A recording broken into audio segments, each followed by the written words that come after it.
Salut Michel. Bonjour Sébastien. Alors aujourd'hui, qu'est-ce qu'on va faire de beau?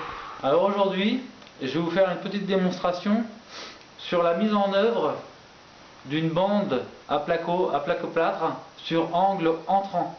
Donc angle entrant, c'est la jonction de deux murs. D'accord. Donc vous avez comme ici, par exemple ici un angle, ce qu'on appelle un angle entrant. D'accord, très bien. Voilà, donc je vais vous faire voir le matériel que je vais utiliser. D'accord, alors pour le matériel. Effectuer la mise en œuvre de ma bande. Ok. Donc tout d'abord un escabeau. Oui, pour aller. Parce que je ne serai pas ici pour pouvoir monter, faire le haut de ma bande. Un rouleau de bande. D'accord. C'est quoi? Ça s'appelle comment ce rouleau de bande? Bah, c'est de la bande à placoplâtre. Vous avez sur la bande à placoplâtre un petit strie au milieu pour déterminer l'angle de votre... Voilà, donc cette bande elle peut servir aussi bien pour faire la jonction des plaques, comme ceci, comme cette bande là par exemple. Okay. Elle sert pour les angles entrants. Voilà, et les angles vous avez votre sortant. Vous avez votre... Ok. Voilà. Et aussi pour faire les angles rentrants entre la jonction plafond et mur. D'accord. Ok. Voilà. Et ça coûte combien ça, à peu près? Ça je pourrais pas trop le déterminer, ça dépend des magasins de bricolage. Ok. Voilà, donc ensuite, pour couper ma bande, je vais avoir besoin d'un cutter. Un cutter, ça marche. D'une spatule à enduire. Spatule à enduire. Donc celle-ci en l'occurrence, c'est celle qui va m'intéresser dans un premier temps. D'accord. Voilà, parce qu'elle fait 4 cm. Ce qui va correspondre à mes 4 cm de bande pour ma première passe, parce que là on va effectuer les premières passes. D'accord. À savoir que quand on réalise une bande, vous réalisez vos bandes sur plusieurs passes. Vous avez la première passe, la deuxième et la troisième éventuellement, si la deuxième n'a pas assez rempli la deuxième passe. D'accord, voilà. On vous expliquera ça tout à l'heure quand tu seras en train de faire. Ok, donc une spatule de 4 cm de large pour la première bande, parce que si vous prenez une plus grande spatule comme celle-ci par exemple, vous allez avoir tendance, quand vous allez mettre votre enduit, je vais faire voir sur celle-ci, on verra peut-être mieux, à mettre un petit peu trop d'enduit, beaucoup plus large que votre bande. Ah oui, d'accord. Ah, okay. Voilà, donc il ne faut pas que ça dépasse, vous avez un petit renflement là sur les angles de votre bande. Il faut surtout, faut surtout pas que ça dépasse le... Ah oui, c'est là, on le sent. D'accord. Voilà. Et une grande truelle aussi pour émaroufler. Donc ces deux truelles là vont me permettre d'émaroufler ma bande, c'est-à-dire le surplus d'enduit. D'accord, émaroufler c'est retirer quand je vais appliquer ma bande, je vous ferai voir tout à l'heure. Je vais mettre de l'enduit et après je vais lisser ma bande. D'accord. Pour bien la plaquer et qu'elle pénètre dans l'enduit. D'accord. Et donc je vais aussi utiliser pour mettre une gâche pour mettre mon enduit. D'accord. Parce que en l'occurrence là je suis sur des bidons d'enduit qui sont prêts à utiliser. Dans des bidons qui sont l'enduit n'est pas en poudre. D'accord, c'est liquide. Voilà, non, c'est de l'enduit en pâte. En pâte. Cet enduit-là est déjà prêt à être mis en œuvre. Quand on va dans un magasin, on demande d'avoir de l'enduit en pâte. Voilà, l'enduit en pâte, ou sinon vous le trouvez aussi en poudre. D'accord. À malaxer soi-même. Mais le mieux c'est le mieux c'est l'enduit en poudre en principe. D'accord. Mais pour faciliter la mise en œuvre, pour des débutants, l'enduit en pâte. Vaut mieux l'enduit en pâte. Voilà, est déjà tout prêt. Ok. Très bien. Donc on va commencer. Donc je vais me servir de ma grande spatule. Je vais mettre un petit peu d'enduit dans ma gâche. Comme ceci. Ça sert à rien d'en mettre de trop. Sinon après il va être perdu. D'accord. Donc voilà. Pas la peine de tout remplir, d'accord. Je vais garder la spatule ici. Ok. Je prends mon escabeau et maintenant je vais appliquer mon enduit sur ma bande. Je commence toujours par le haut, hein, mais vous pouvez commencer aussi Par le bas. par le bas, ça dépend après. De chacun. Donc pour effectuer mon joint, Alors, donc je vais appliquer légèrement de chaque côté sans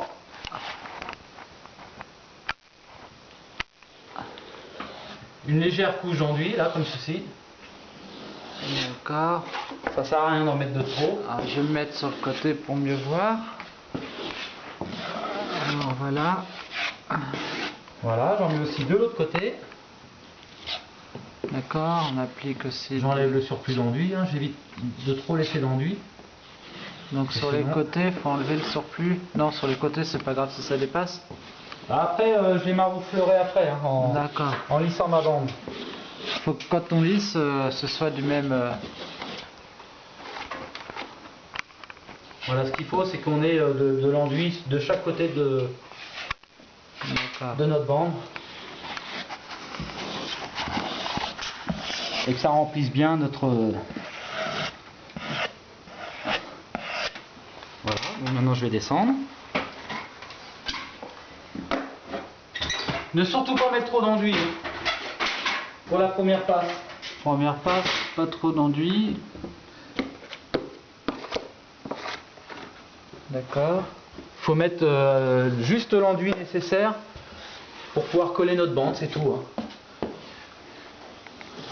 Sinon après vous allez être embêté pour effectuer la deuxième passe, il y aura des surépaisseurs d'enduit. Donc c'est pas bon et ça fait au final plus de ponçage à faire.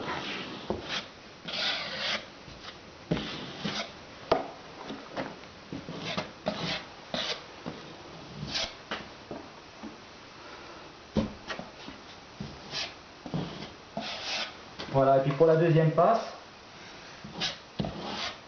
quand on est dans un angle entrant comme ça, on fait un côté et ensuite on laisse sécher et on fait le deuxième côté.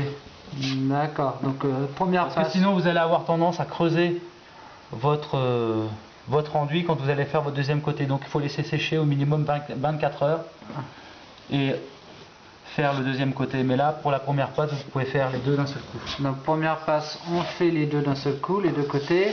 Voilà. Et quand on fait la deuxième passe, on fait un côté, on laisse sécher 24 heures. Et On fait un côté là, on laisse sécher 24 heures par exemple, et ensuite on fait l'autre côté et on laisse sécher Voilà, 24 tout à fait. heures. Et ensuite après on fait la troisième passe si c'est nécessaire. Si c'est nécessaire, si vous voyez bon, que ça manque d'enduit. Hein. Mais en principe, 2 passes suffisent amplement pour la réalisation des bandes.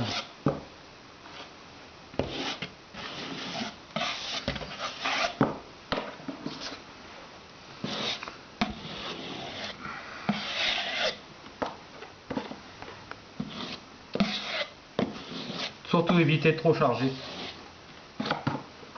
D'accord. Faut pas mettre- C'est l'erreur qu'on aurait tendance à faire au début. Voilà, c'est d'en faut pas mettre trop d'enduit dès le départ. Voilà, vous n'hésitez pas à lisser comme ça un petit peu. Enlever le surplus d'enduit. Hein. Et là, quand j'arrive en bas, je repars par en haut, comme ceci. Voilà.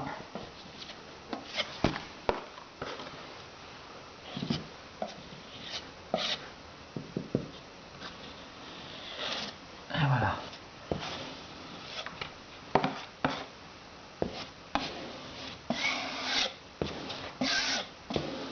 Et voilà. Voilà, alors Je vais c'est pouvoir- pas grave s'il y a des gros par exemple morceaux comme là. Non, c'est pas grave parce que ça après ça va être. D'accord. Ou des morceaux comme ici là. Hein. Voilà, Pas c'est grave, parce c'est pas qu'après grave. ça va être marouflé, c'est ça. Maroufler ou lisser la bande. D'accord. Donc maintenant, je vais prendre ma bande, D'accord. mon cutter, mon rouleau de bande. D'accord. Voilà, vous avez un sens au niveau de la bande. Ah. Vous le voyez ici sur certaines bandes, vous avez un témoin qui vous l'indique. Voilà, Ah. ici le témoin. Voilà, D'accord. le témoin indique le sens de la bande. Ça veut dire qu'il faut poser la bande. D'accord, le témoin doit pas être contre le placo. Le témoin doit être visible. D'accord, le témoin doit être visible. Voilà, parce qu'il accroche plus que. D'accord. Donc on fait une passe, ensuite on pose la bande. Voilà. Donc déjà, j'ai coupé ma bande. Donc si vous voulez, vous pouvez, ça dépend le nombre de bandes que vous avez à faire, vous pouvez déjà préparer vos longueurs de bande nécessaires avant l'application de l'enduit, ou le faire comme moi au fur et à mesure, ça dépend. Chacun fait comme il veut. Hein. Donc là, peu importe, je vais mesurer grosso modo la hauteur qu'il faut. La hauteur du plafond, j'imagine. Voilà, du plafond jusqu'au sol. D'accord, donc là c'est uniquement pour mesurer. Voilà, à peu près. Voilà. Voilà, ensuite je vais la marquer comme ceci. Je vais la retourner. Et après on la découpe. Et après on la découpe droite au cutter.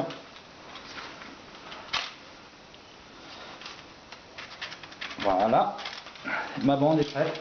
D'accord. Elle est appliquée.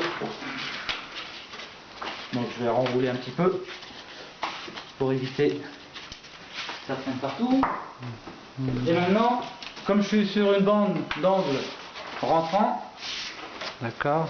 Je vois pas trop. donc je vais préparer ma bande, c'est-à-dire la plier D'accord. dans le sens de l'angle, comme ceci, puisque mon témoin doit être apparent, donc je vais la plier comme ceci, D'accord, normalement il y a tout au long de ma bande. Ah, on a vu tout à l'heure qu'il y avait un trait au milieu de la bande, donc c'est plus facile, c'est facile de Voilà. la plier. Vas-y, je vois pas trop. Voilà. Normalement ça se plie bien, hein, vous voyez. Ça prend bien la forme. Oui. La forme de l'angle. Je réinsiste un petit peu par moment. Voilà, D'accord. comme ceci. Je mets ma bande de côté pour le moment. Et maintenant, Ok, donc il y a autre chose à faire avant. je vais me positionner pour plaquer ma bande. Alors, on va passer au plaquage de la bande. Donc dans un premier temps, je plaque bien ma bande dans l'angle, Alors, d'accord. sans l'écarter. Je la positionne dans mon angle, comme ceci. D'accord. On l'écarte pas. Voilà, Juste on le milieu, quoi. c'est Juste tout. le milieu pour qu'elle épouse bien la forme de l'angle. Voilà. Et éviter les... D'accord. Donc on pose. Après, bon, bah, pour le moment, je mets juste pour la coller. Hein. Mais, Juste ici au début, le milieu, et après on fait la suite, c'est ça. voilà. À savoir que là, bon, bah, en principe, il faut toujours commencer. Mais là, c'est pour la démonstration, j'ai commencé comme ça. Toujours commencer par les bandes du plafond. D'accord. Hein, entre plafond Et le placo. et mur. Et Hein. ensuite, après, à savoir on que finit par, bon, bah, là, il faut jamais appliquer des bandes sur bandes, sinon ça vous fait des surépaisseurs. Donc là, quand je vais appliquer ma bande entre le plafond et mon mur, je vais m'arranger d'arrêter ma bande par ici, D'accord. pour éviter les surépaisseurs. Sur épaisseur de bande. Voilà. Étant donné que je vais avoir ma bande déjà là, en haut, j'ai pas besoin d'en remettre. Et ensuite, une fois qu'on a mis le milieu, Là, je continue en bas. Positionner ma bande d'angle. Ceci. Voilà, je fais légèrement, hein, ça sert à rien de... Bon, en bas, hein, c'est pas la peine de descendre trop bas non plus, puisque là, dans ce cas de figure-là, je vais avoir mon TMS et ma chape maigre qui va venir. alors c'est quoi TMS? TMS, c'est un isolant de sol. Ah oui, d'accord, d'accord. Et ensuite la chape, oui. Donc, Et ensuite effectivement, une chape maigre au mortier D'accord. maigre. Ça on verra dans une prochaine vidéo. Donc maintenant, je vais prendre une spatule un petit peu plus large, D'accord. ma gâche bien évidemment. Alors la spatule plus large. Pour une bande d'angle, j'ai pas besoin de ma grande spatule. D'accord. Donc, Et je vais lisser ma bande.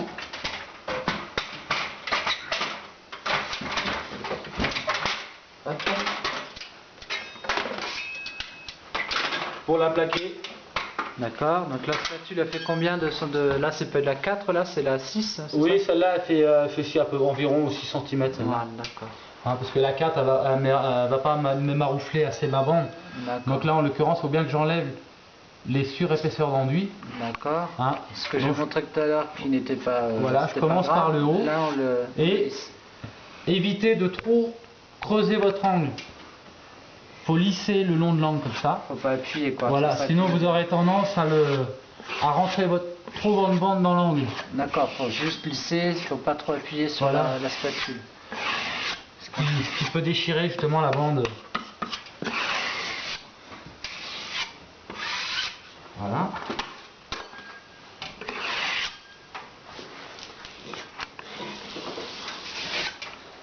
J'enlève mon surplus d'enduit. À la sortie, il vous reste plus d'enduit pratiquement sur les côtés. D'accord. C'est très important pour les premières passes. Sinon vous aurez des surépaisseurs d'enduit. Donc bien lisser avec la spatule, voilà, et ça fasse en sorte que la bande tienne et d'enlever le surplus d'enduit. Et en lissant, éviter de ce soit le plus lisse possible. De casser la bande et bien émaroufler votre bande pour éviter d'avoir des bulles d'air qui se forment entre la bande et le BA13. D'accord. Le BA13 c'est le placo. Voilà, c'est du placo BA13 parce qu'on dit BA13 parce que c'est du placo qui fait une plaque de placo plate qui fait 1,3 cm. Voilà, vous avez également du BA15. Regardez effectivement. Donc là il n'y a plus de résidus d'enduit. Contrairement à ici, là où on en voit, mais ça va être émarouflé. Ça va être émarouflé dans la minute qui suit, enfin les secondes. Et donc là, voilà. D'accord.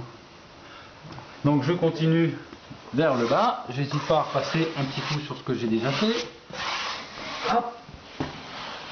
Je renlève mon surplus d'enduit. Ça ne servira à rien. Mais par contre, évitez de trop insister aussi sur votre bande. Parce qu'à force, vous allez l'abîmer. Vous allez l'abîmer. Voilà.